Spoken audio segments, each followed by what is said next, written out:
アクアリウム初心者のおっさんが魚と暮らすためゼロから水槽の準備をしています。今回はちょっとめんどくせえ話で、パイロットフィッシュを入れてからの水質の話です。この動画で急に話が進んだように見えますが、エビとかの動画が実際よりもかなり後の公開なんでご了承ください。画面の方は塩素のチェックをしていますが、pH と GH を合わせた3項目を毎月計測しています。僕は自宅の水道水の水質は非常に重要な項目と考えていて、季節とかによって値が変動するようなんで、知識としても把握しておきたいですね。塩素の方は画面で見てもわからないくらいしか検出されませんでした。家全体が浄水器の水なんで、それが原因かもしれません。では本題の水槽の水質です。24番目の動画でお話ししましたが、パイロットフィッシュを入れてから毎日計測してました。チェックした項目はこの5項目で、水質の話で出てくる KH と TDS なんていうのもありますが、こちらは省きました。で、申し訳ありませんが、説明も省きます。大事じゃないとか必要ないっていう意味ではないんで、お願いします。あと、これは僕が計測したらこうだったっていう話なんで、アクアリウムの水はこう作れっていう話ではないんで、そこも合わせてお願いします。で、まずはパイロットフィッシュを入れた日の計測です。アンモニアから始めます。使ったのはこちらの試薬、レッドシー MCP アンモニアテストキットです。5ml の専用シリンジが入ってるんですが、これ結構ありがたいですね。他の計測でも水を5か 10ml っていうのが多いんで、これは助かります。で、計測は少し面倒で、A の粉を入れて、よく混ぜて、B 液を5滴、で、また混ぜて、C の液を5滴入れて、これ入れ物が硬くて滴化するのがね、ちょっとやりにくいんですよね、これ。で、また混ぜて、で、15分放置してから色確認となってます。これが結果ですが、アンモニアは0って感じですね。で、次は亜硝酸です。こちらも pH などと比べて少しだけ時間がかかります。で、1液を5滴入れて、すぐに2液を5滴入れて、混ぜてから5分待って計測します。結果はこんな感じで、もう黄色ですね。ちょっと数値が見えないので画像を出すと、これは0です。で、次は硝酸です。これが一番手順が多いんですよね。で、水を 10ml 入れて、1液を6滴。で、混ぜて、2液を6滴、また混ぜて、で、次にこの粉を付属のスプーン1杯入れて、で、これは蓋を閉めて15秒強めに振ります。最後に4液を6滴入れてから、混ぜて、5分待ってから検査します。ちょっと工程が多いですよね。で、ここでちょっと検証にあるまじきミスをやらかしてまして、NO2 のカラーチャートで撮影しちゃってます。ほんとすいません、これ。で、ただ、0の黄色は一緒なんで、0です。これについては、後ほどグラフと一緒に説明します。で、動画上の説明のために加工した映像を挟んでおきます。pH と GH に関しては、11番目の動画の方法と同じです。こんな感じで毎日チェックしました。この試薬って色を目視で比較するんで、細かい数値はブレがある可能性があります。あと途中に僕の考察がベラベラ入るんですけど、これはただ感想だと思ってください。では取り続けたグラフの方をご覧ください。バクテリアを入れた注水日からスタートして、パイロットフィッシュのカージナルテトラを入れた1日目から計測してます。で、まず1日目。これは先ほど映像で紹介した検査の結果です。ね、正直、この時点でやっちまった感がすごい強くて、やっぱりソイルからのアンモニアがないとスーパーバイコムが全然活動できないのかって少しだけ自分を疑ってて、でも通常よりバクテリアはちゃんといて、バフィーで早く定着してるはずなんで、自分で組んだ理論を一生懸命信じてるところです。そしたら3日目に亜硝酸とアンモニアが上がり始めます。いろいろデータを見ましたが、ソイルがないとこんなに早く亜硝酸が出てこない場合が多いように思えたんで、これはスーパーバイコムのおかげだと思います。で、ここでは亜硝酸の値を見て水替えをしました。ちなみにここでテトライニシャルスティックを入れてます。で、6日目、硝酸が上がり始めます。ソイルなしにしては早いと思うんですけど、事前に調べてた予想とはね、ちょっと違う動きで、スーパーバイコムが活動はしてるんだけど、亜硝酸を分解するバクテリアがまだ活発じゃないのかなって予想をしました。で、ここも亜硝酸が上がり始めたんで、水替えをしてます。ここまでで3日サイクルで水替えをしてる感じですね。で、さらに3日後の9日目。で、ここでほとんどアンモニアが出なくなります。まだうっすらゼロじゃないぐらい色がついてるんで、少しだけアンモニアがあるっていう風に判断はしてます。この辺で亜硝酸を分解するバクテリアも活発になり始めたんじゃないかなと見てます。硝酸も少し上がり始めました。で、ここでまた水替えをするんですが、今まで水を変えても数値がほとんど落ちないんですよね。水替えで上昇を抑えてくれてるのかもしれないんですけど、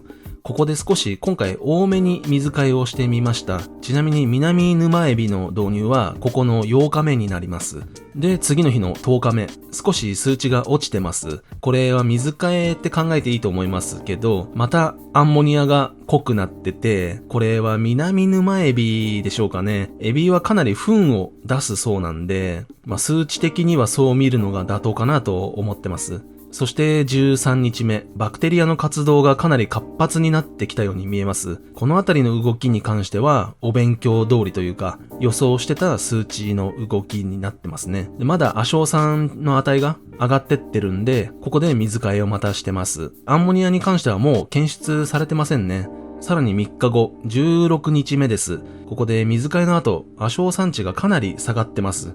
これは水替えのきっかけっていうよりは、下がり出すタイミングで偶然水替えをしただけだと思ってます。ただ、硝酸値は上がり続けます。で、亜硝酸が下がり始めたんで、水替えをしないでそのままちょっと様子を見てみました。で、18日目に、亜硝酸がゼロになりました。硝酸が結構検出されてるんで、ここで水替えをして、で、20日目。ここは撮影した映像があるんで、ちょっとご覧ください。でまずはアンモニアで、これはゼロです。そして亜硝酸。これも綺麗な黄色ですね。黄色はチャートでゼロになってます。そして硝酸。で、これまたすいません。多分僕カラーチャートをなくしました。で、モニターの画面との比較なんでちょっと正確ではないんですけど、10よりもちょっと下ぐらいの色だと思います。で、この20日目でアンモニアと亜硝酸がゼロの状態になってて、水ができたっていう風に判断しました。全体の動きを見返してみると、10日目ぐらいまで亜硝酸を分解するバクテリアがグズグズしてるっていうか、全体的にもすごい膠着してる気がします。で、これはやっぱり水量に対してソイルを使ってないし、生態が少ないことで、バクテリアがこうドーンと繁殖できてない結果かなと僕は思ってます。この結果については、24番目の動画でバクテリアがうまく活動できないかもしれないっていう予想は、してました。数値の変動だけを見ると、エビを入れるタイミングとか無理に入れてるようにも見えるかもしれませんが、これ僕的に大事なのは、このグラフをもっと広い数値で見てみると、このように各項目がやばいって言われる数値よりはるかに下で推移しているのがわかると思います。で、これは今までの動画でやってきた通り、栄養分のないところから進めて、90センチ水槽にしては生態も少なくして、進めてきた狙い通りになっていると思います。ただ水はできたんですが、あくまでもこの生態の数に対してっていう状態だと考えるんで、ここでいきなり魚をドーンって入れちゃったら、ちょっととんでもないことになっちゃうかもしれませんね。ではここに pH と GH の数値を重ねてみます。バクテリアの活動が活発になり始めた10日目あたりから pH と GH の上昇が見られます。でこの pH に関しては、硝酸とかの酸性物質が増えたことによって、石からカルシウムとかの成分が出やすくなって、酸性成分による pH の下げ幅より上回ったんじゃないかなと考えてます。GH に関しては溶け出した分と、あと液肥を結構どんどん追加してるんでその分かなと思ってます。で GH と硝酸の上昇率を見ると、4日に1度ぐらい水替えをした方が良さそうに思いますが、ただこれは水ができる前のデータなんで、引き続きちょっとこの辺は調査してみたいと思います。で、この pH と GH の値にいろいろご意見あると思うんですが、僕は中性付近、つまり水替えする時の水道水の値で維持を考えてます。とりあえず中性でいいやっていう考えではないんですけど、これはちょっと長くなっちゃうんで、ずっと後に水槽の結果と合わせてお話ししたいと思います。そして最後に液肥の添加状況をグラフに合わせます。26番目の動画でお話ししましたが、液肥は指定量の3分の1くらいから始めてます。そしてバクテリアの動きが活発になり始めた時から実際は徐々に増やしていきました。で、藻類が発生するかと思ったんですけど、水を作ってる期間、一度も藻類の発生はありませんでした。で、画面は水ができた後の水槽なんですが、苔で覆われたりすることもなく、水草もしっかり育ってます。で、うっすらガラス面についたりしてるんですけど、これは通常の範囲じゃないかなと考えてます。でこちらが注水直後の映像で、成長がわかりやすいウィローモスとか、バリスネリアスピラリスなんかも目に見えて成長しているし、よく見るとドワーフフロッグピットなんかも増えてますね。26番目の動画でトラブルを迎えに行くっていう風に話したんですけど、結局トラブルまでたどり着けませんでした。これはいいことでもあるんですけど、ここからは少し液肥を増やしてトラブルを迎えに行けるのか、それともまだまだ栄養が全然足りないのか、ちょっといろいろ試してみようと思ってます。総合的にここまで藻類の大発生とか、スネールが出てきたりすることもなく、水草が溶けることもなく、うまく進んでると思ってます。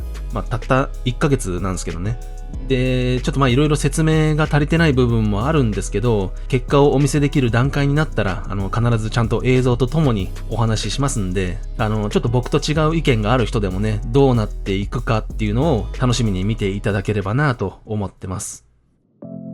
それでは今回使った金額です。セラ CL テスト1111円。レッドシー MCP アンモニアテストキット2750円。セラ NO2 テスト1677円。セラ NO3 テスト1821円。ここまで合計で17万3219円となりました。試薬は意外と高いんで、全部揃えたら結構な値段になっちゃいますね。で、今回何より感謝したいのは、スーパーバイコムを入れたとはいえ、水が出来上がってない状態で頑張ってくれたカージナルテトラにね、もうほんとありがとうって言いたいです。いくらこの水質の変化に強い魚っていう風に言われてても、やっぱりね、多分僕が魚だったら、不快に思うことってね、たくさんあったと思うんですよ。いきなり水流が強かったりしたのもあったんで、本当にそんな中で、ここまで頑張ってくれたんで、もう本当にカージナルテトラには感謝してます。で、こんな風に数値を調べてたのは、もう単純に興味があったから細かく調べました。こうしなきゃダメだとか、これが正しいやり方だとか、そんな風に言うつもりは全然ないんで、この結果を見て、想定通りに進んだところとか、全然違う動きがあったりとかっていうところを頭で考えてるんじゃなくて、実際に自分でやって、その結果を見れたっていうのはね、僕にとってはすごい面白かったです。そして次回なんですけど、ちょっとエビの状態に変化が出てきたんで、それをお話しします。それではまた。